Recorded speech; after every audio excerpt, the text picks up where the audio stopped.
You're listening to Nutrition Matters podcast with Paige Smathers, registered dietitian nutritionist.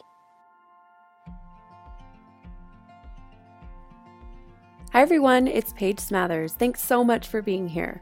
Nutrition Matters podcast explores what really matters in nutrition and health with a sensitive and realistic approach. To help support the podcast, please consider making a donation at positive-nutrition.com/podcast. If you find this episode interesting, engaging, or helpful in your life, please consider donating, sharing with friends and family, and leaving a review on iTunes, Stitcher, Google Play, whatever podcast app you use to listen to this podcast. You can leave a review about this podcast straight from your podcast app. Search Nutrition Matters Podcast, click reviews, and then write a review. You can also find me on Instagram and Facebook if you'd like to have a little more food for thought. Thank you for listening. Hi everyone, welcome to Nutrition Matters Podcast. My name is Paige and I'm your host. And I'm excited to share this conversation that I had with Ashley Bennett.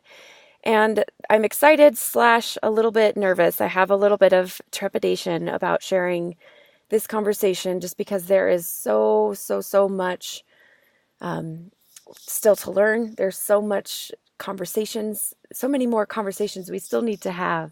And I want to just start off this podcast by just explaining a few things to you. So Ashley and I, throughout the podcast, talk about these two different kind of worlds of research. There's the health sciences research, and there's the social science research. So when we're talking about the term weight stigma, or the idea of weight stigma, there's a way of approaching this from a social sciences perspective. There's also a way of approaching this from more of the health science perspective. So in the health science world, the term obese is used to talk about a clinical BMI, obviously like a descriptor of a certain body size. But from the social justice perspective and the health at every size perspective, there is definitely a move to kind of abolish the word obese from the rhetoric and reclaim the word fat and larger, instead of using the word obese, because that's seen in many circles as a really stigmatizing word. So I've kind of wrestled with this. How do I share a podcast about weight stigma when Ashley and I both kind of use the word obese throughout? And I knew that I would probably get some pushback. Now we're doing that in the spirit of trying to kind of building this bridge between the two schools of thought. And we recognize that this really looks messy and unclear how to do this in a responsible way that's both using language that will be meaningful to people from a health science background and also not offensive or not alienate someone who's coming from the social justice, health at every size perspective. So I recognize that I'm probably imperfect here with doing this, and I'm putting this out there in the spirit of really trying to help folks understand what this term weight stigma means, recognize how it affects each of us in our lives, and recognize in particular how it affects folks of size and how it affects folks in really thin bodies as well. So just to reiterate, much of the social sciences perspective really rejects the clinical and medicalized term obesity in favor of kind of reclaiming this word fat as a benign descriptor. So in our podcast here that you're going to listen to, there's very much a blending of the two camps where we're trying to kind of blend these two worlds and this language that is a part of the different worlds. And so we're very aware and cognizant that the term obese in many people's ears does not feel good and does not ring true and is not the way that they like to approach these conversations. And we recognize that, we honor that, but we also still wanted to put this podcast out there. And really, it's just a reflection of the complexity of the landscape that we're really dealing with in this moment in history, where the social sciences and the health sciences are coming together a little bit and having conversations and really trying to hopefully build a bridge. And so Ashley talks about how she definitely has had to reclaim this term fat in her own world. But in her progression with her research, she says, I need to use the word obesity because I'm working within the psychology and public health realms, and that language is what's used in those realms that will get, and it will be able to get my work listened to by the people who may be very anti-fatness. This word is just another clinical descriptor term like we have for other body parts. I don't see obesity as a disease term.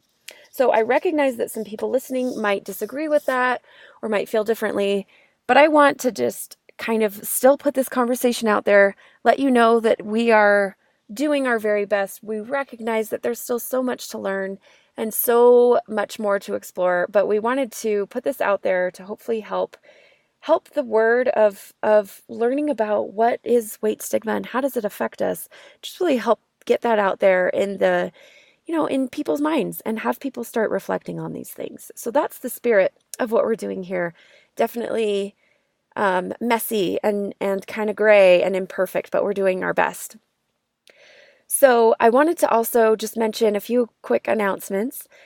The first is I am putting on another mindful eating workshop here in Salt Lake City for registered dietitians on June 23rd from 8:30 to 5. We're offering 6.0 continuing education credits, and it's in downtown Salt Lake City. So if you're interested in looking at the details for that, there's a page on my website, positive-nutrition.com/workshop. We would love to see you there. I know I have some people talking about maybe flying in for the workshop. It's always a great time to meet other dietitians and network and connect, as well as learn a lot of really cool things about how you can enhance your practice with using the practice of mindfulness.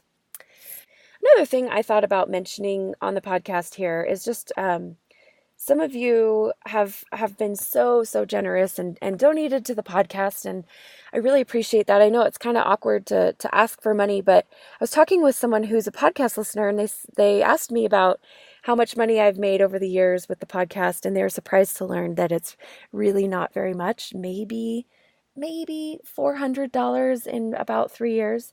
So I'm not getting rich off this podcast, just so you know. And what I do is I actually put the money that I get for donations for the podcast, and I use it to go toward my continuing education. So when I go to a conference or when I pay to participate in any type of continued learning professionally, that is what you're supporting with the podcast. So just know that, it's definitely going toward continuing to be able to make this podcast happen. And anyone who's contributed in the past, I really, really appreciate. If you're interested in contributing, you can do that on the website, positive-nutrition.com /podcast. And then there's a button there to donate. And thank you to those of you who listen and share and write reviews and put it out there to your social media following. All of that stuff, while it seems maybe small, is incredibly helpful to me, and I'm always so grateful for that. So thank you so much for your continued support and for listening and being a part of this project together. So let me just take a moment to introduce Ashley to you if you don't already know her and aren't familiar with her work. So Ashley Bennett is a master's trained psychotherapist with experience in mental health, particularly in the areas of trauma with children, adolescents, and adults in hospitals, educational settings, and private practice. She has specialized research interest in appearance-oriented body image, weight stigma, and internalized weight stigma, and disordered eating, and the impact of these on an individual's well-being. Currently, she's undertaking higher research at La Trobe University in Australia, in the School of Psychology and Public Health, evaluating group art therapy as a therapeutic intervention for women experiencing internalized weight stigma. Ashley's doing incredible things with her practice, with her research, also on social media. You can find her on Instagram and other outlets at bodyimage_therapist. So with that, let's get into talking to Ashley all about this topic of weight stigma. And again, be patient and gentle with us as both of us are learning and imperfect and doing our very best in this conversation to talk about weight stigma and to kind of spread some awareness about what this is and how we develop resilience from it. Hi, Ashley. Welcome to Nutrition Matters podcast. Hi, thank you for having me. It's good to be here. It's so good to talk with you about this stuff. We were talking before we started recording, and I'm really just thrilled with having you as a guest for this concept and this particular conversation because this is right up your alley with what you do as a therapist and what you do in the social media space. So, really quick, will you just take a few minutes to just introduce yourself and just let people know who you are and what you do? Yeah, so as you mentioned, weight stigma is one of my really keen interest areas. But yeah, as a background, I actually began, my adult life as an artist and a graphic designer. And then I became a therapist, and now I'm looking into research and I'm doing a lot of writing surrounding that as well. So, yeah, at the moment, I'm making my way through a higher research degree within psychology and public health, and that's at La Trobe University in Australia. And I'm also doing private practice on the side. So it's a nice Oh, blend wow. That is a lot. of activities. Yes, you stay busy. Yeah, So yeah. I am so interested in the intersection of art and therapy and healing. I actually recorded a podcast with a fellow dietitian who does a lot of work with poetry, and we talked about her form of expression through poetry and how that's been really healing for her. And then I have a good friend here in Salt Lake City who's a therapist who also is certified as an art therapist. I don't know if that's the right wording, Mm, but she has that yeah. certification. And it fascinates me just how it makes so much intuitive sense to me just how healing and helpful that could be as this form of expression that's not words, Mm, but it's powerful. mm. Don't you think? Yeah, definitely. I actually get quite a number of looks when people ask me what I do, and I say, "Oh, I'm an art psychotherapist," and they're like, "What? Say that again?" And I just heard so, the word psycho, so it worries me, right? yeah, yeah, exactly. That, And when I, explain to them that it's sort of like talk therapy, and we talk as well. We just use a lot of visual modalities and, things that we can see and touch. It's just another way of expressing yourself.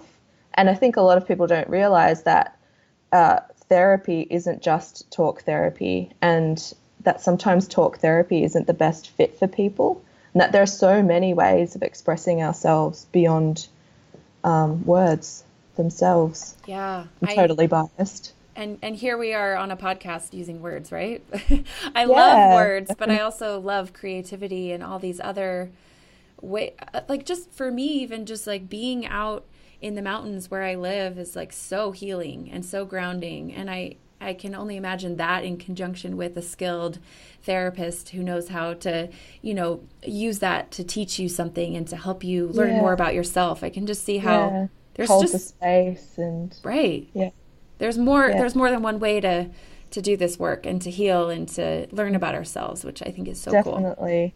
Yeah, once people get over the fear of, uh, sometimes you get clients who just have the most horrendous high school art experience, art class in high school, and the teacher's like, that's terrible, and they're judging your technique, and they think that to come to art therapy that you actually need to be an artist and that you need to be good at art, when art therapy is literally about making marks on a surface or manipulating a material.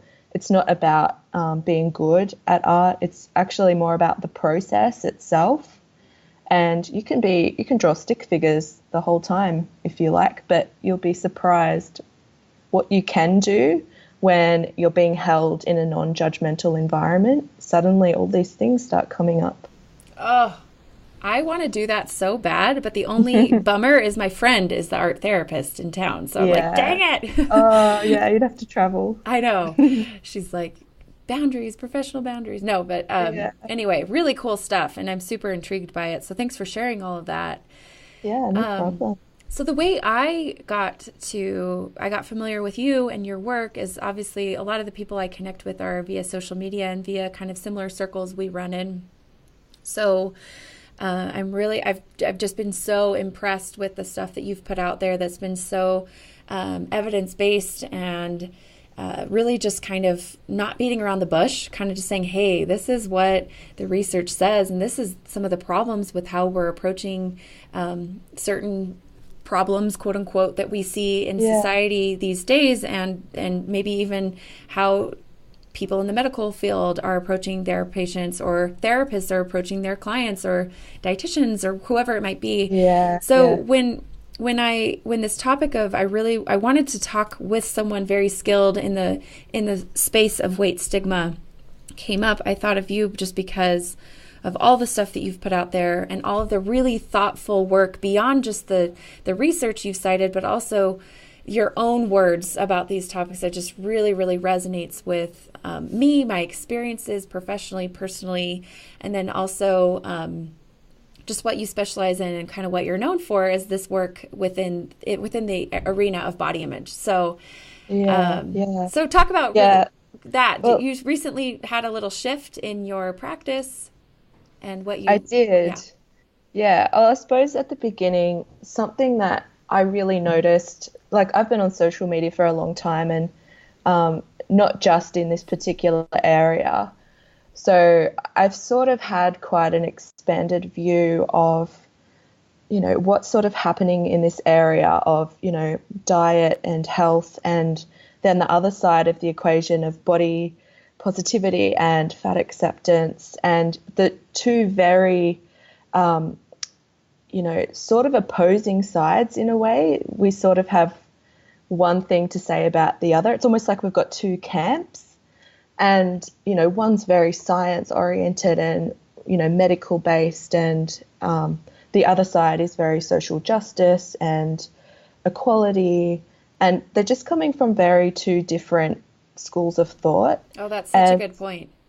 Yeah. And something that I really wanted to do is basically I saw an issue and I thought, how do we begin to translate some of the concepts in the more social sciences and the anthropological sciences? How do we translate that into health sciences and, bringing it into this health domain so practitioners can understand, GPs can understand, allied health can understand what it is that these activists are saying and what the sociologists are saying.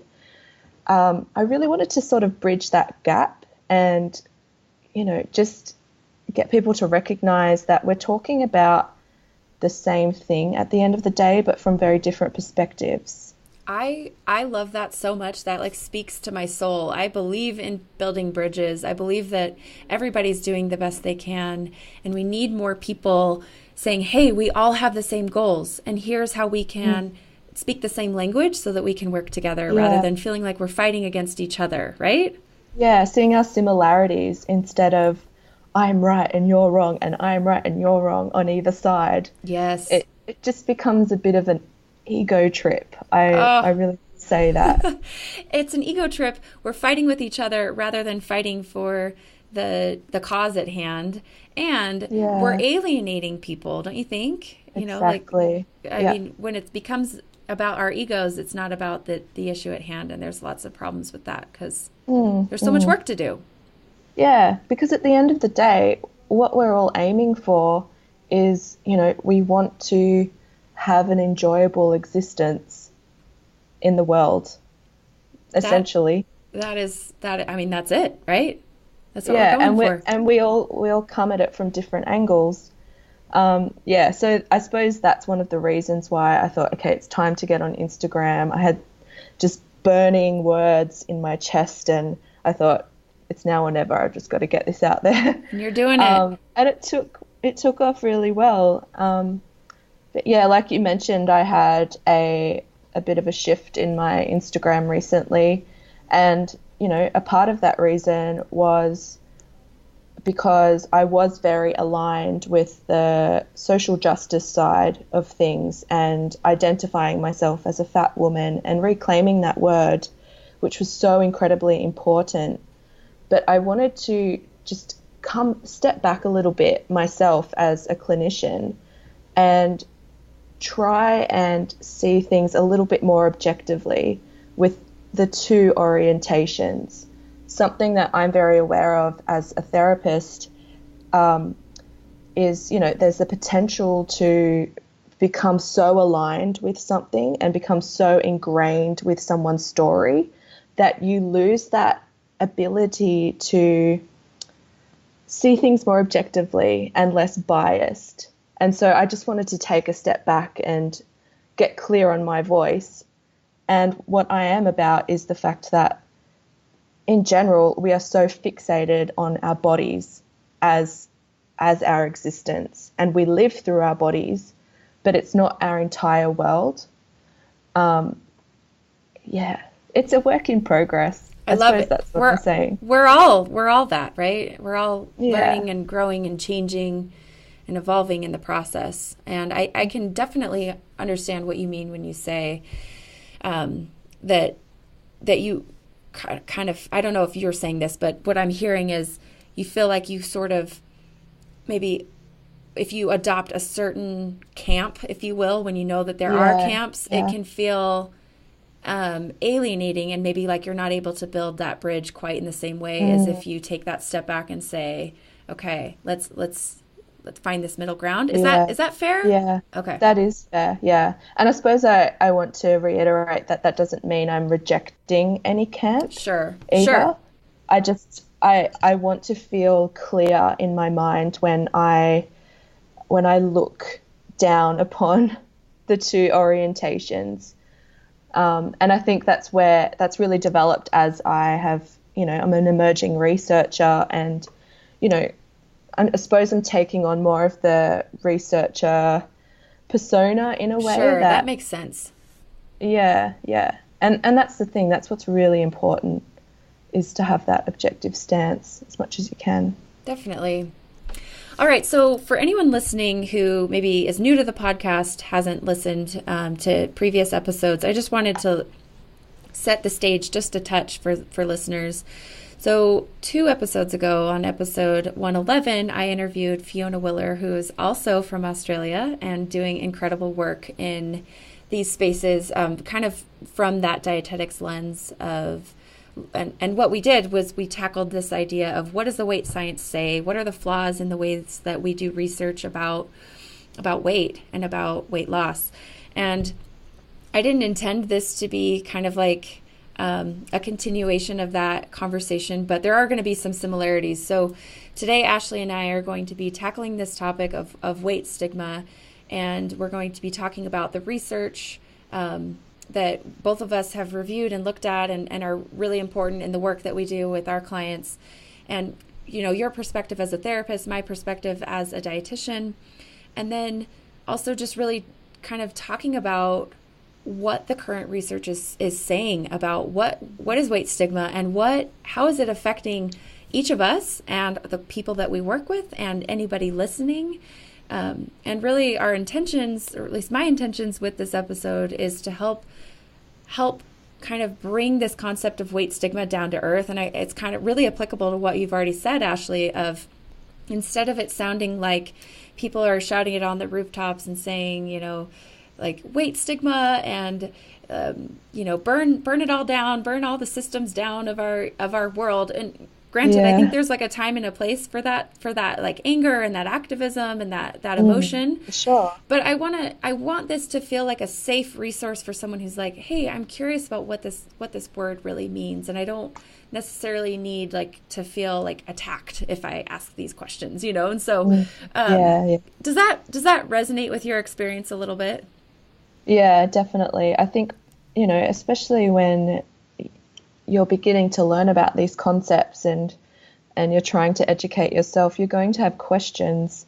And, because of the nature of the area of, social justice and a feminist framework, there is, again, that stereotype of the angry feminist or the angry social justice warrior. And absolutely, I have been angry as well. It's okay to be angry. But when some people are beginning to learn right at the beginning, they're going to ask ridiculous questions that, to you is natural, and you understand the jargon if you've been in this area for a long time and you understand what's going on. But for someone who, has just walked out of diet culture, another term, but for someone who's just learning about this, they don't really know, you know, they don't know these definitions. There's a certain like lexicon that exists in these spaces that's almost like this tell, like, oh, you're not using the right word, so we know that you're new, and therefore we don't kind of want you here. And it can kind of feel like that, you know? So, yeah, so I'm excited to dive into this because I think, again, this podcast is called Nutrition Matters. And what we do is we really try to talk about what matters with nutrition and health. And to me, this concept of weight stigma matters like so much. So I'm really interested to hear kind of, if you take this broad sort of like zoomed out perspective, how would you answer that question? Like, why does weight stigma matter to the average person listening? Well, first of all, it's probably a good idea to define what it is. And so essentially weight stigma is another form of social stigma. So we've heard of other stigmas like mental health stigma, and it sort of relates to discrimination as well. So racial discrimination, gender discrimination. It's basically, you know, a group that has a social devaluation placed upon them because of a stereotype. So in particular for larger people, they may be discriminated against or stereotyped because of the way that they look and their actual body shape. And so a lot of the common stereotypes for bigger people is, you know, that they're lazy and they're not intelligent, they lack self-discipline, they're overindulgent, unhealthy. You know, it's very much attributed to a sense of personal failure. They've actually failed as a person. And these stereotypes are really perpetuated through the media in particular. You know, we hear all these news articles all the time about the scary obesity epidemic, and it's very alarmist and very subjective as well. And it perpetuates these stereotypes. So when, you know, a larger person walks down the street, someone might be more likely to scream out like, oh, hey, fatty, or, you know, and that sort of discrimination really has an impact on that person's well-being, not just psychologically, but those psychological aspects filter down into, you know, physical well-being as well. And the research is really starting to get down into the specifics, and it's, if anything, that's the scary stuff, the weight stigma, the impact of that. Absolutely. And I'm so excited to dive into all of that with you. So I think about this like I've had periods in my life where I've experienced I've experienced situations where I just know that I'm going to walk into a room and I'm going to make people uncomfortable just existing because of, you know, social stuff that's going on, or like a fight you're in with someone, or drama or rumors or whatever it might be. So I've had situations that I've found myself in like that. I'm sure everybody listening has felt that way at one point in their life. Yeah. And so I like to think of weight stigma kind of like it's that, but it's every day, all day. You're in this hyper state of like, what are people thinking? What are people saying about me? What kinds of comments am I going to get? What kinds of looks am I going to get? What kind of mistreatment or mean words am I going to get? And just that state of like fight or flight that you're in on a chronic level is so hard. Yeah. And the difficult thing about it is that it's not just people in the street, it's people who are meant to be on your side. So, you know, one of the biggest impacts of weight stigma is that it occurs on multiple levels. So, you know, the people who are meant to support you most in life, your family, suddenly they're activating your threat system. And, you know, usually in cases when you feel threatened, you go to your close social supports. But when they are the threat, it's very isolating and there isn't anyone to go to. And beyond that, it's, you know, going to the doctors as well. There's a lot of discrimination that comes from GPs. Yeah, and it actually prevents people from going out and seeking care early on for fear of just being told to lose weight. And there's actually research to back that up, that people are delaying care, which is leading to, poor health outcomes. And is it poor health? Here's kind of the crux of it too. Are we seeing poor health outcomes because of, weight causing this particular situation? Or now what the weight stigma research is kind of calling into question, is there something else? And is this constant state of fight or flight, stress, anxiety, delaying treatment, are all of these things worthy things to look at as maybe being possible contributors to lots and lots of different health conditions? Yeah. And the answer definitely. is yeah. Yeah. Right? It's a big yes. And that's something that, we aren't taking into consideration when we research the health of obese people, is that, the fact that they're less likely to go and seek care early on for just general health, that's hugely impacting. Someone who doesn't get discriminated against for their body size would, feel a little pain and it hasn't gone away for a few days. So they'll go and make an appointment with their doctor, and the doctor will, be like, oh, okay, you'll get some tests. But if you're a fat person, or a large person or an obese person, you'll go to the doctor and they'll just look at you immediately, not do any examinations, and say, you've got a pain because you have a very high BMI, and here's some facts about lifestyle behavior change. And that's hugely problematic because they don't get diagnosed, they don't get assessed, and it sort of flabbergasts me.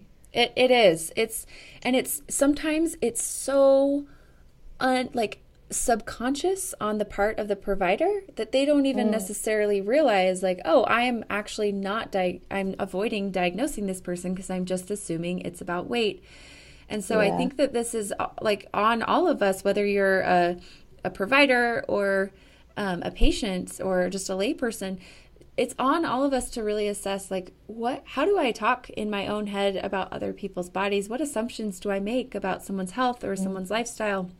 And the truth is, you really don't know. You really don't know. And take that from someone who sits with people on, like, and I talk to people about what they eat, and I see their bodies, right? So, like, I've had that that stereotype blasted out of the water so many times for me in my professional practice that I really, at this point, I don't assume I know anything about anybody by the way that they look, Definitely. On the other end of the spectrum too.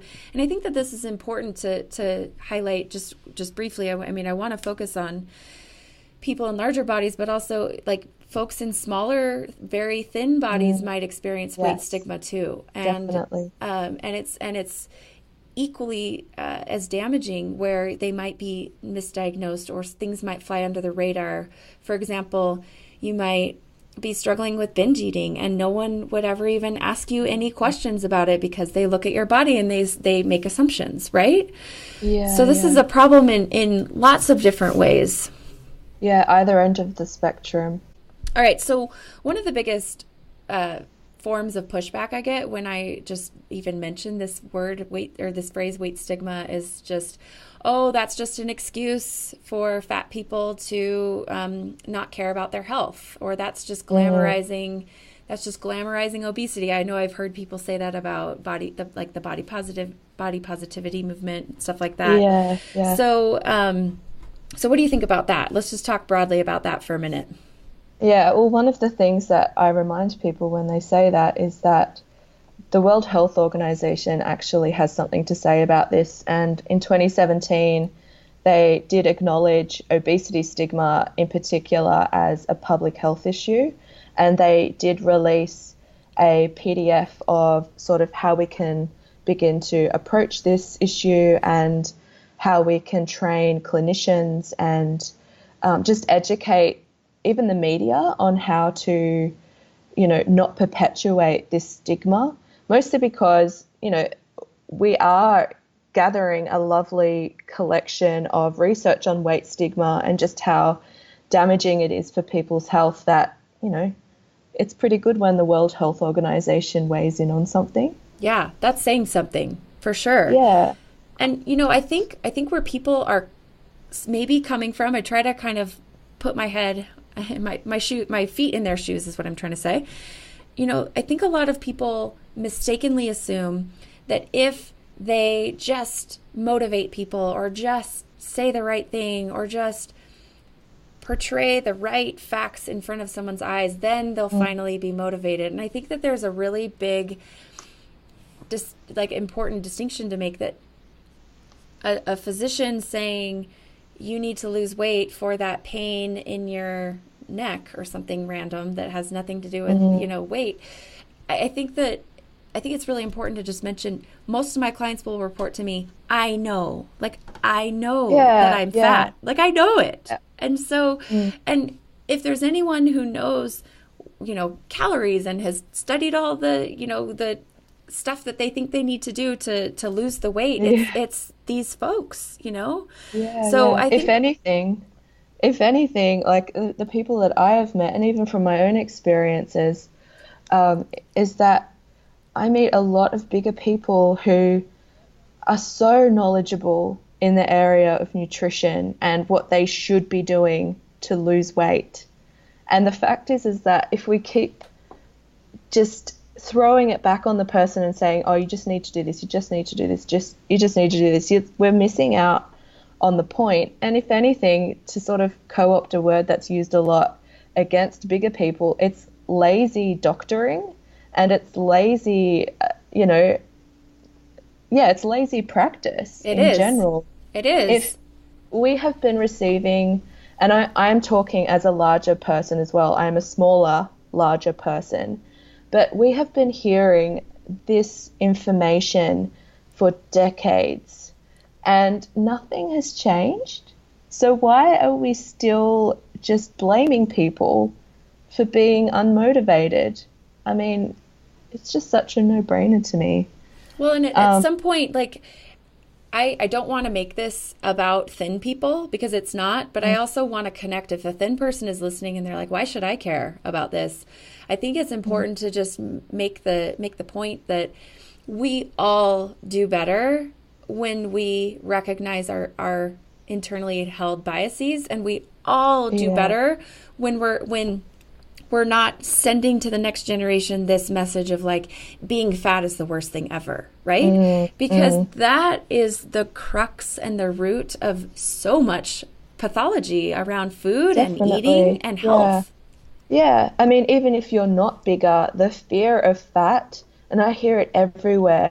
I even see people on the internet being like, I watch videos of fat people just so I can stay skinny. Yeah. As motivation. Like the fear of fat is terrifying for people of all kinds. And it leads to so much dysfunction. Yeah, definitely. It helps everybody to work on this stuff. And not only, like, if you're really interested in helping your loved one or your friend who is in a larger body, the best thing you could do for them is to assess your own bias, your own internally held bias, and to offer them the same love and compassion and care and treatment as you would if they lived in a different size body, That helps them. Yeah, for sure. And, in that, it sort of reverses the narrative of, the smaller person having authority over the bigger person and telling them how to be better. Essentially, it's sort of, it places some responsibility on people who do have a socially acceptable body, and that maybe they have to look at what they are bringing to the table, and maybe they have to see the more, icky, murky side of their personality. And, at the end of the day, we want to see ourselves as good people, and so we don't really like looking at that stuff, but it's important that we do. This is really it's hard to dig up that. Yeah. So and I suppose that sort of, leads into the whole internalization of weight stigma as well. It's not just, people around larger people saying, oh, you're terrible and blah, blah, blah. After a while, the bigger person doesn't even need those other people around them anymore to say it. You begin believing those things about yourself, that, oh, I am lazy and that's why I can't do this, or I am stupid and that's why I can't do this. You don't even need that external feedback anymore because your inner critic has taken that over for them. Oh, it's so true. That is such a good point. So what have you seen in the research about that internalization of weight stigma? What does that look like? What does that lead to? Oh, it's just, yeah, it covers so many angles. It's, I suppose broadly, it has a physiological aspect, a psychological aspect, a social aspect. It sort of impinges on so many areas of people's life. And I suppose something that we were talking about before, I think you were sort of mentioning like stress and like the chronic flight or fight activation. Yeah. Is that a lot of the weight stigma research is looking at this concept called allostatic load. And what that means is it's sort of a measurement of how much your body needs to physically regulate itself in response to that fight or flight reaction. And so the way that we go into a threat reaction is our bodies literally release cortisol.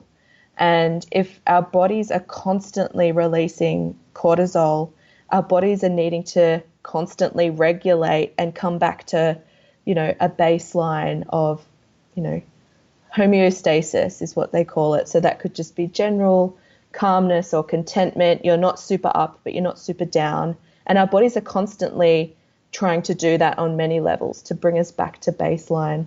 And so when you're constantly, activating your threat defense system from internalization as well, you can be at bed at 3 a.m. in the morning and be in a fight or flight reaction. And there's actually no physical threat around you. It's because it's actually internalized. Oh, and that calls into question so much of the narrative of like excess weight leads to X condition. It's like, well, can you imagine how your heart would kind of suffer if you're constantly experiencing that level of cortisol secretion and all the physiological response to stress? Yeah, exactly. And that's what they're noticing. I read a paper recently about how a lot of these conditions that are typically associated with obesity, so cardiovascular disease and diabetes in particular, may not be actually attributed to the obesity itself, but the chronic stress that is experienced as a result of being someone who's in an obese body. Or we don't yet know how to tease these things apart. And I think that's something that is really important when we say, oh, we go to the evidence, and there's so many articles out there that says obesity is incredibly bad. But what we need to remember is that science is constantly evolving, and that science approaches topics from very different angles as well. And so we have to hold on to this knowledge really loosely and not just broadly generalize what we read, when we do a little Google search, research on obesity. We can't just take that into account and be like, well, that's how it is forever. We need to be flexible. Yeah. And also, I mean, so much of the stuff that I see that comes out about nutrition, I just like want to hit myself in the head and just say, like, something just came out recently saying how important breakfast is. I mean, yada, yada, yada. How often have we heard this, right? But my brain goes to, well, what kind of person eats breakfast? Like, is it breakfast that is causing these positive benefits for a person, or is it I mean, there's so many problems with this cause and effect. I mean, in any area of health, this epidemiological in nature study that's saying, oh, we notice a pattern with this type of body and this type of disease, and there's that, but it's just a huge leap to say, hey, this causes this, right? Yeah. And that's the lost in translation thing that I see happen quite a bit, is that it's almost like a game of Chinese whispers where, you know, the researcher produces this paper and then it ends up on, you know, a popular morning talk show. Yep. It has been through the ringer at that point. And they use words like, you know, causes, and they bring in all of this subjective language like alarming and concerning. Because they're the news, right? Yeah, exactly. And that's where most people learn about, you know, what's happening in the world. And a lot of people get information about their health and especially about weight through the news. Mm-hmm. I mean, the news are the first people to promote the latest diet and, you know, concern about obesity. But, yeah, I suppose, you know, that's the important thing to recognize, is that we need to be looking at all of the studies, you know, not just.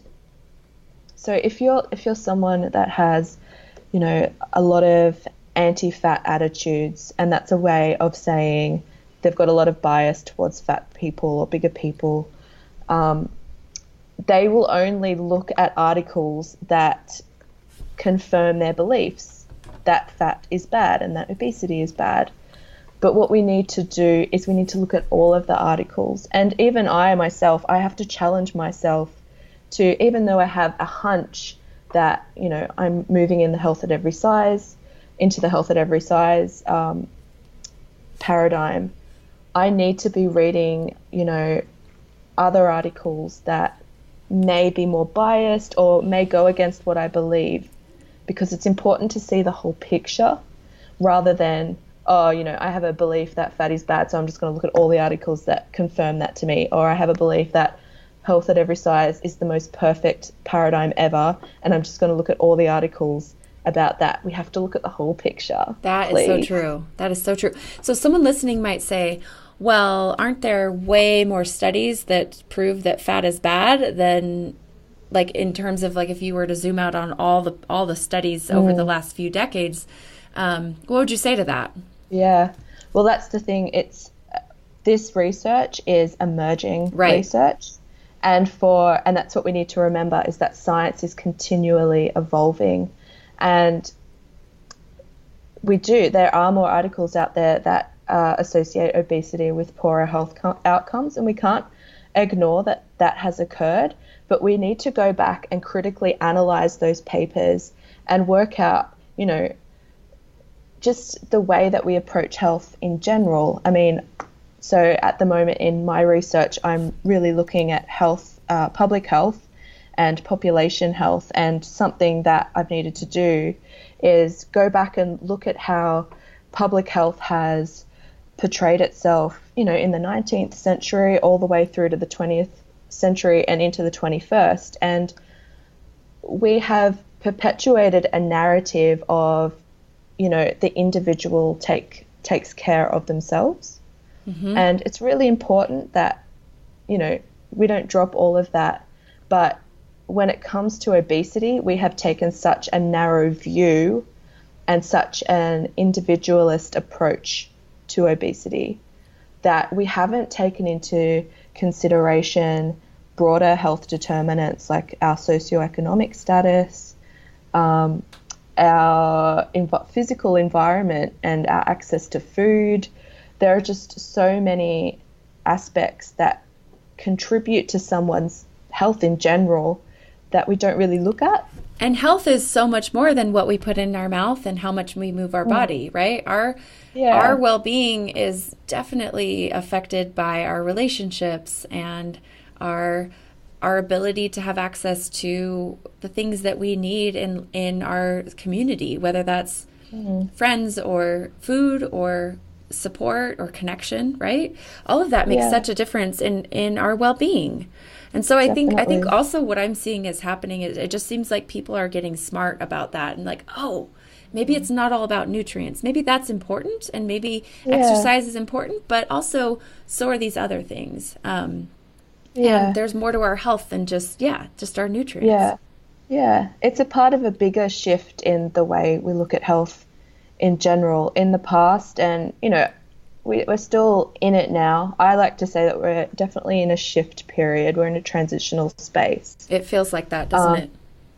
Yeah, we had a very pathogenic approach to health that was we seek out the cause of disease and we isolate it and we cure it. But when it comes to issues such as obesity, we're noticing that obesity is multifactorial. So there's many causes that, contributes to someone's body, whether that's obesity or, thinness, or anyone's body shape is impacted by more than the food they put in their mouth and the way that they move their body. Absolutely. And so, yeah, at the moment we're moving into more of a salutogenic approach, which takes into consideration our social environment as well. So we're not just focused on disease, we're focused on asking the question, what makes someone well, rather than what makes someone sick. Oh, I love that. Oh, that really resonates with me. I love that. So forgive me if I'm wrong with this, but from what I understand about feminist theory is it takes a very systemic look at the systems in place that make it, make things the way they are. And so I almost feel like this runs in parallel with a lot of feminist theory where it's like, well, wait a minute, maybe we all need to look at these systems that are in place and be really critical of that, while also being really soft and gentle on ourselves, because we're and others, right, and other individuals, because we're all a product of this system that we're in that really pathologizes bodies and creates so much of the dysfunction that we see with our eating, with our health, with all this stuff. Definitely. And it's there are papers emerging. It's so great to see when the health sciences and the social sciences come together and they collaborate a little bit more. We're actually seeing more research looking into diverse populations and weight stigma itself. So we're not just looking at white, able-bodied, straight people. We're looking at the entire population. And it sort of indicates that it's not just, so the more social stigmas that you have, so you might be a white person that is in a bigger body and you'll have the stigma of weight.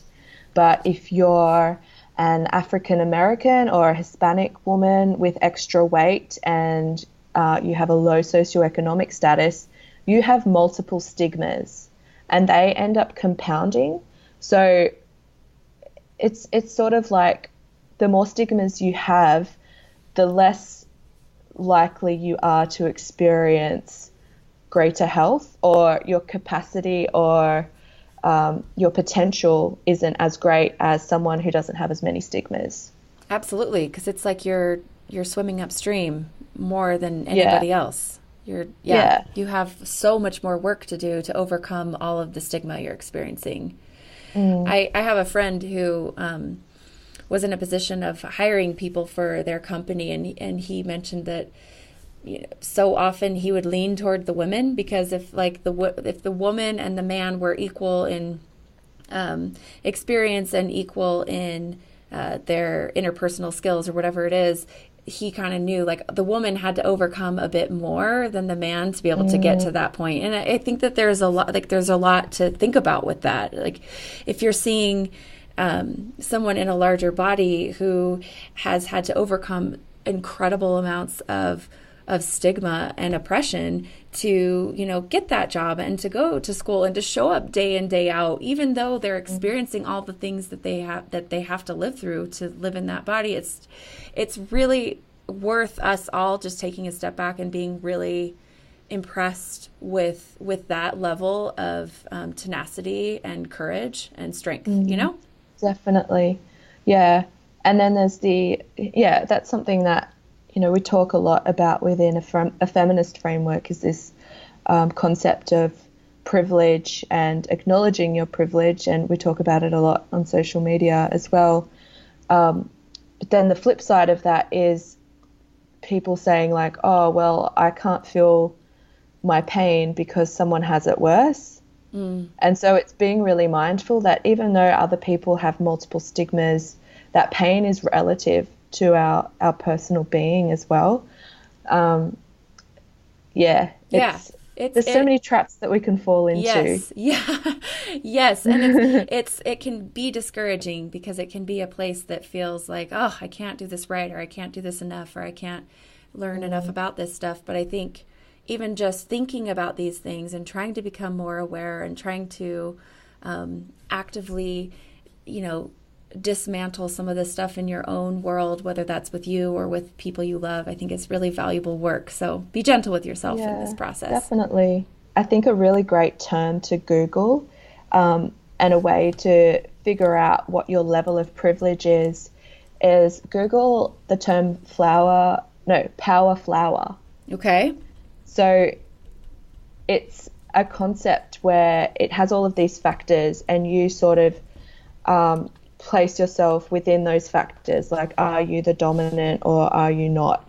And at the end you sort of have this overarching view of how much social power you have, and it's a very interesting way of untangling some of your own biases and just really acknowledging the fact that you might have a lot more power than the person that you're treating, or you might have a lot more power than the person walking down the street. It's just, and it's not about like, oh, I'm better, or, oh, I need to feel guilty about the level of power that I have. It's just being really aware of it and how it might play out in your daily life. Oh, that is such a good point. And I think really, I haven't checked that out, but I think that I've done my own work around this stuff and continue to try to progress in this space. But you're right. You do start to recognize, wow, I do have a lot of power here, and I need to recognize that the way I've been socialized is maybe to jump in here and to provide advice or to dominate this conversation. But maybe I need to listen a bit more, and maybe I need to, be supportive rather than be in that place of like giving advice or something, Yeah, for sure.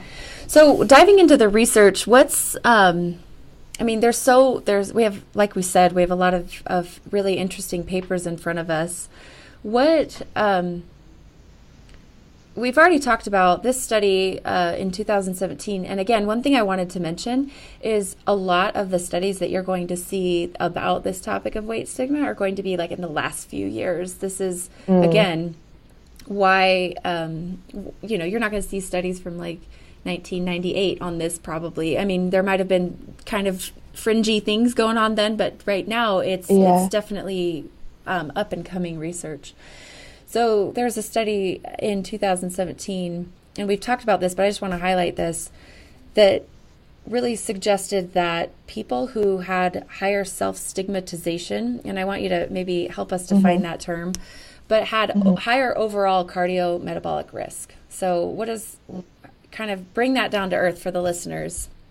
Yeah, so self-stigmatization is sort of what we're talking about before, internalized weight stigma, where you start believing that you're lazy and that you're a terrible person and that you're just unmotivated. And so, that triggers the allostatic load and the secretion of cortisol, and the cortisol impacts on your cardiometabolic risk. So, syndromes that are related to the heart and diabetes, and it has those sort of psychological impacts have a real physiological impact that, I sometimes say that this content really plays into mental health stigma as well, that we think that, get over it. Your emotions don't mean anything. Sticks and stones will break your bones, but words will never hurt you. Right. But they actually do hurt you in a very physical way. Yes.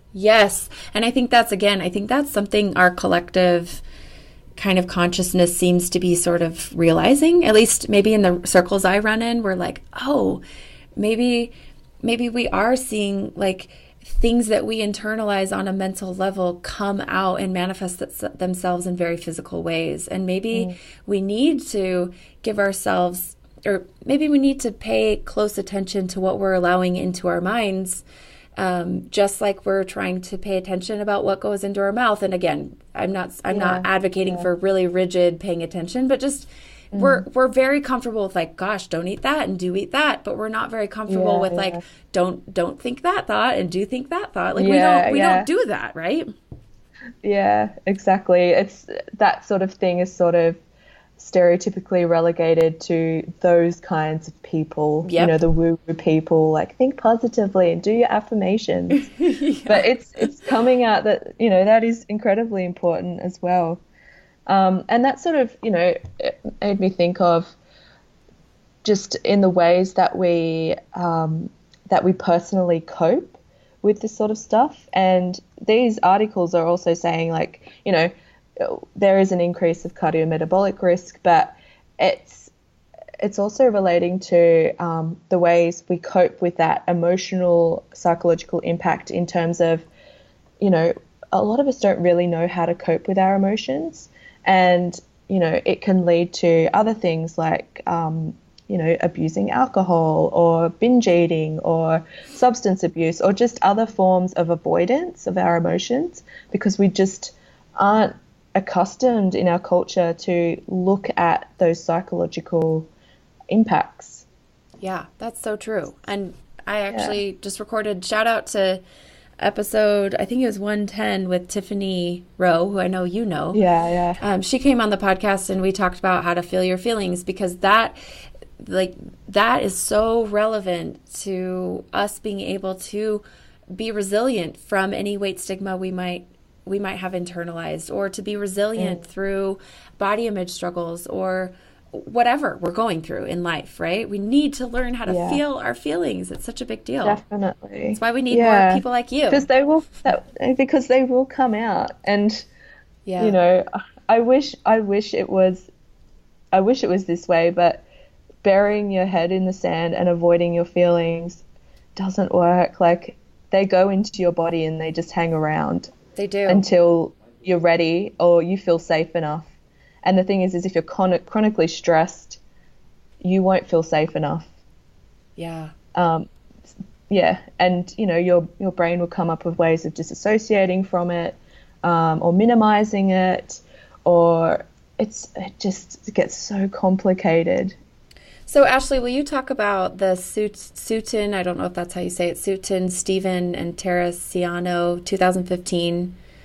Yeah, so one of the quotes that comes from that is, even after controlling for disease burden, body weight, and additional covariates, researchers demonstrated that experiences of weight stigmatization subject individuals to higher mortality risk. And, to bring that down to earth, that essentially means it's not just, so again, we're coming back to weight stigma, people yelling at you in the street, or just subtle versions of stigma like sideways glances, and self-stigma as well, that it's not just impactful in terms of, you know, morbidity, as in like, having a particular condition or impacting your heart or your mental well-being. It actually gives you an increased risk of death itself. So it's, I suppose that's what we're discovering. It's so fascinating. And I think a lot of the dieting rhetoric is like in the name of health right now.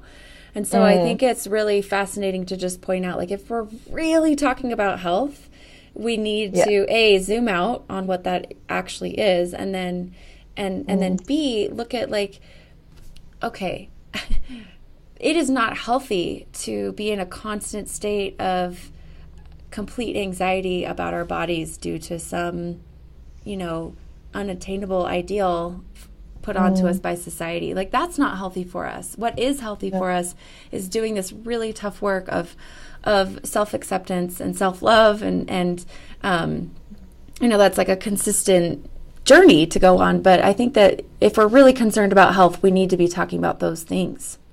Yeah, definitely.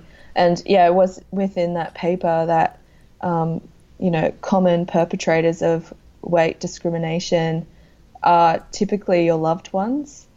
And that, again, like we were saying earlier, it isolates you. And when you think about it, you know, your listeners might know of the concept of Maslow's hierarchy of needs. Mm-hmm. And essentially, we all have a very base need to feel safe and that we belong.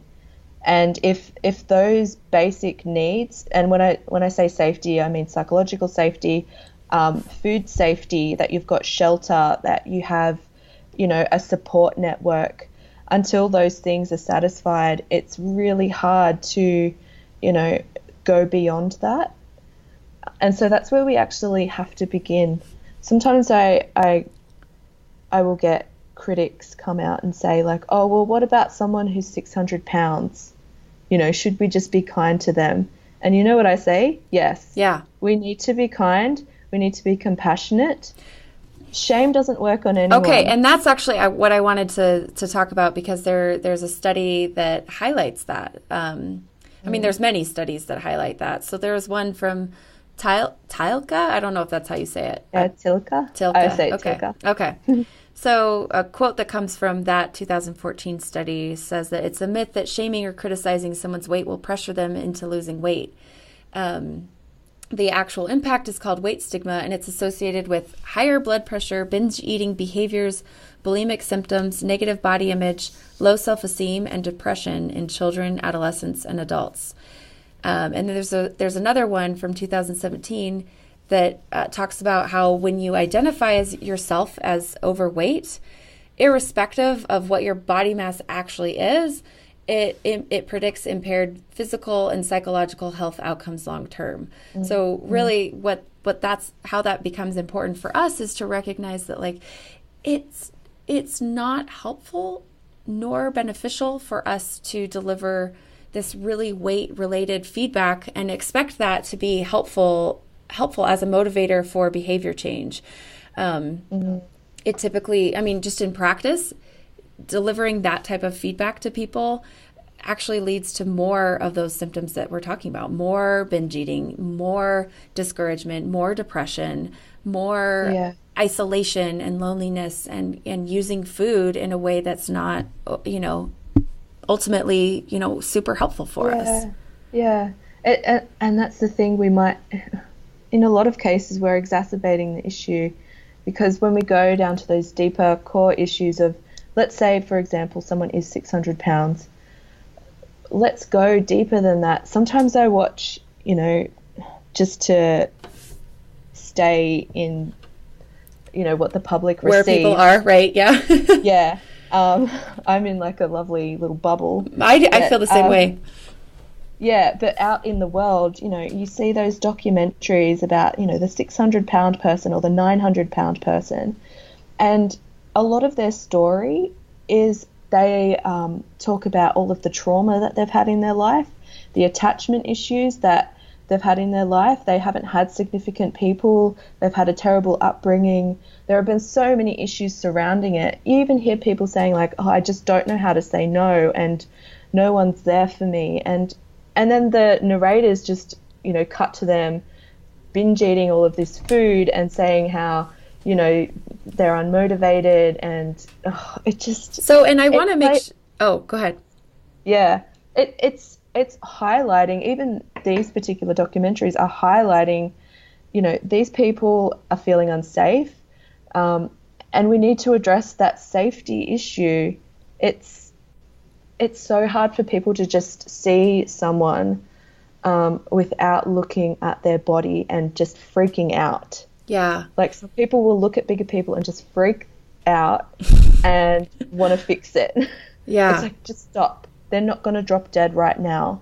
And also, it's not your job to fix that. Are you? Exactly. And the savior complex. And it's also, well, that's a big one. It's that savior complex, which comes with privilege, right? Yeah, definitely. Yeah. So I want to make sure that anyone listening doesn't feel like we're saying, you know, every person in a larger body automatically has tons of trauma and tons of, you know, issues, because that's not always the truth. And it's not fair to generalize. But it also, I think, is really interesting and important to recognize that there's more to the story than what you see portrayed on the media. And there's, I sit with people and really listen to their lives and what's happened for them and how they care for themselves and what they've been told by doctors and what their life experience is like. And again, those stereotypes have been blown out of the water so many times for me that I, as someone who talks to people about this stuff all day, I just don't feel comfortable generalizing, Yeah. And I think that's what it really comes down to, is that there is no single issue. There is no single cure. And I think the way that we approach things a lot in life is that we're looking for that single solution, and it feels really uncomfortable to not have one. Oh, we're not good at that, are we? No, that's hard. All. That is really hard. Yeah. And then it's like kind of an invitation to be mindful about that and to really recognize, like, what part of me needs this answer? What part of me needs to put this person in a box and needs to feel like I get to offer the solution, and really just do that work of trying to figure out what that is for you. And I think you'll find out some really interesting things about you and the way you work. And again, it might be a little, like you mentioned, kind of murky part of your personality that maybe you're not super proud of, but no matter what your body situation is like with size or with your relationship with it, I think that you can benefit from doing the work of really trying to extend kindness and gentleness and grace to other people and their bodies and their experiences, because you just don't know by looking at a person, Yeah, exactly. Every person is completely unique, and you need to bracket out your assumptions when you're working with people in general. And that's what it comes down to. And it's not to, don't sort of use your tendency to jump to conclusions or generalizations as another way of beating yourself up. Good. Yeah. Our brains naturally our brains really want to reduce their processing power. And so assumptions can really serve us. Like, we want to assume that, when we open a door, like when we turn the handle of a door, that it's going to open, really benign things. But when it comes to really complex things and complex beings, especially humans, it's really important that we notice what assumptions we are making and just, challenge our minds to do a bit more work. Yeah. Regard. Like, we have so much stuff going on in our life. It's like, oh, another thing I need to think about. But we have to prioritize that. It's something we all have to do. That's such a great point. Thank you for bringing that up. So I always like to kind of try to leave people with something positive, right? Because some of this stuff is so heavy and it can feel so discouraging and tricky and huge to deal with in your mind. But so I'm just putting myself in the position of someone listening, like, okay, yeah, weight stigma is a problem. I can see how it's affected me and it affected people I love. And I think some of the typical rhetoric is just kind of like, hey, don't worry about it, or it's all in your head. Like, people aren't really thinking those thoughts, or like there can be some of this kind of minimizing or downplaying. We've already kind of talked about this. And I just want to take a minute to say, like, this stuff is real. This stuff is if you have felt like you've experienced stigma for your body, whether it's size or ability or gender or sexuality or skin color, like, you've experienced it. Like, it's real, and no one's trying to deny that experience. So what else would you add to that, or to the person who's thinking, well, gosh, is this in my head, or that kind of stuff? Yeah, I suppose it comes down to that resilience aspect. Like, how does one develop resilience in the face of weight stigma and internalized weight stigma as well? And the biggest thing is that, well, I suppose at the end of the day, you, and if you're feeling pain and if you're feeling distress, it's real. You're feeling it. We have a tendency to compare our pain to others, and we did touch on that briefly. But own your pain. It's yours. One thing, there's several things actually that we can do to practice resilience in the face of this. And the first one is get educated. And the fact is that you've listened to this today, so you have more of an understanding of what it is. And when you understand, you can sort of see how it plays out in your daily life.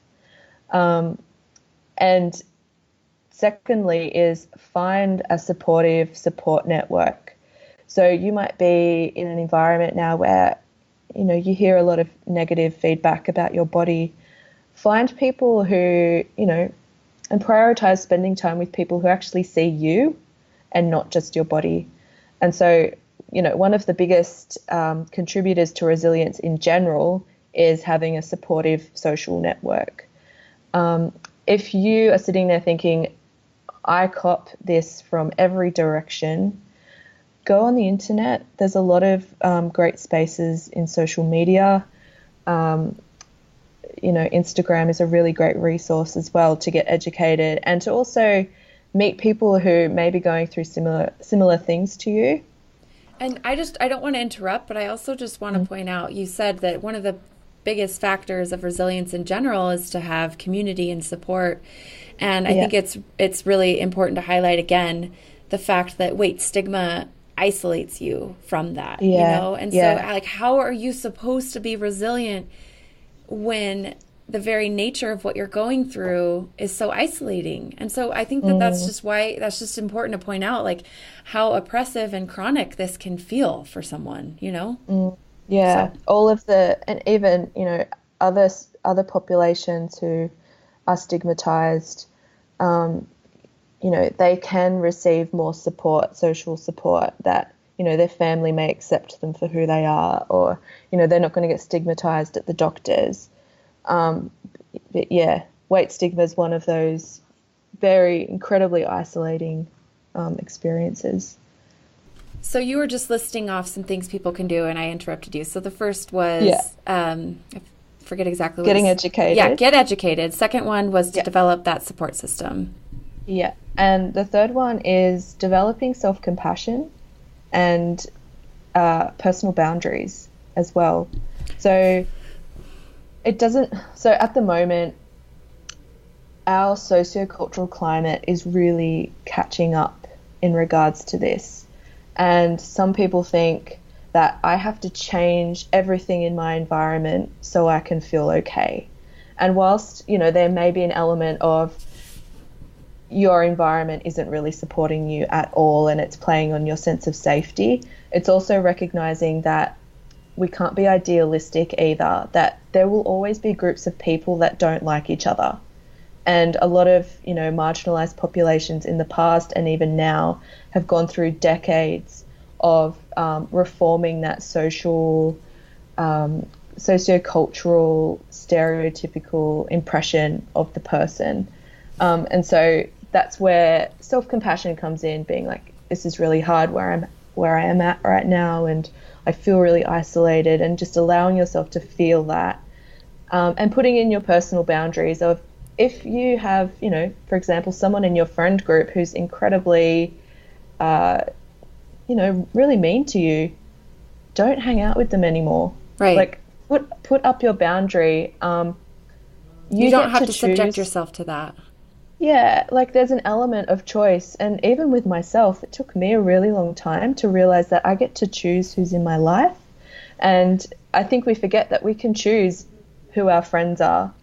And the important thing is that we will begin to attract new people into our life, even if when you put some distance between you and the mean person, there will be other people that come into your life who really see you for who you are, make you feel safe and heard and accepted despite your body. The only thing is you can't choose who your family is, right? So I'm thinking about someone listening who's like, well, great, but my mom or, my sister or whatever it might be. Yeah. And that's why it comes back to trying not to be too idealistic and and having that self-compassion that, recognizing that your family and your parents especially grew up in a culture that was even more intense than what we're experiencing now. There was, heavy, traditional roles. Right. Yeah. A lot of other things playing into how they're approaching the situation, and just kind of trying to be like, well, if it were me and if I believed the things they believe and if I had the experiences they have had, I might say the same thing. And that's really hard to do, but I think really healing to kind of give people that room to be imperfect, you know? Yeah, and that's the thing, it does take time as well. I feel like I say that so much, but there's no 6 steps to feeling better, and that it's true. It's so true. Yeah. So I think one of the big things that stood out to me what you said today is just that idea of that hierarchy of needs, and at the very base we need to feel safe. And if we're not feeling safe, we're not going to be able to work on, these other higher needs that we have. And so really assessing for ourselves, do we feel safe? Is there anything we can do to help ourselves feel a bit safer? And I think some of that's personal responsibility, right? Like it's not always on other people, but then some of that is about setting boundaries or about creating a friend group that's going to be supportive of you. I think that's all really just really a helpful framework, both in terms of you as an individual, but then also in terms of the people in your own life. Are you helping other people feel safe, like being around you? And I know for me, in my limited experience with stuff that I've gone through that's made me feel really socially isolated, there's nothing more healing and beautiful than knowing that you're allowed to just be who you are with that person, just to feel like I don't need to like put on some show around this person. I can really just be me, and I'm loved and accepted for that. And I know that sounds so cliche, but that is just the biggest gift I think we can give each other. Yeah. And that's important to, pinpoint too, is that some people have never experienced that. And so they wouldn't even know what that feels like. Oh yeah, that's true. And it comes back down to, it goes into a whole other topic of, the types of attachments that you had when you were a child, and, that this is the therapist coming out in you, but your early experiences really play a part in how safe you feel. Because when we look at the brain, like our sense of safety was one of the first things that is built upon. It's right in the brain stem. It's right down in there. And so when we have traumas in that particular area, we can go throughout our entire life just feeling unsafe, chronically unsafe, and we're not sure why. So something that I sort of remind my clients when they are in environments now where, I'm hearing them say that, things are actually okay. Like I've got a loving, supporting husband. I might have a couple of children, and, I'm safe. Like I've got some money, and but they still feel really unsafe, is that come back into the present moment and just list off the things that actually make you safe right now. Because we have a habit of, looking at the negatives. We're wired to see the threats. And if we haven't really processed those unsafe moments, we're going to keep thinking about them. So it's important to come back to the present and say like, oh, actually, I feel really safe in my bed tonight. Like I've got a warm blanket. Just reminding the brain that you have had these experiences as well, and that can help soothe you. Oh, that's such a beautiful thought. I love that, Ashley. Yeah. So have we covered, I know that there's so much to talk about with this topic of weight stigma. What more would you add, or what would you anticipate someone having questions about that we haven't covered? Well, I suppose something I was writing about this morning is, what do I wish people knew about bodies and health? Mm-hmm. Just Love in that. general. Yep, talk about it. And that at the end of the day, it's more complicated than we've been taught over the decades. Just go in with that mindset. And that's a way to sort of, if you look at your assumptions and they look really simplistic, that's probably a good sign that you've made some generalizations, and that there's not enough gray or nuance in your thinking about health. In saying that, even though it is complicated with bodies and health, that it doesn't mean that we don't prioritize our self-care. We still have a role in maintaining self-care. Sure. But it's recognizing that self-care looks different on everyone. So the amount of self-care that I can participate in may look different from the person sitting next to me.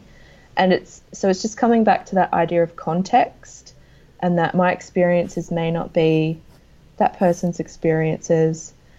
That's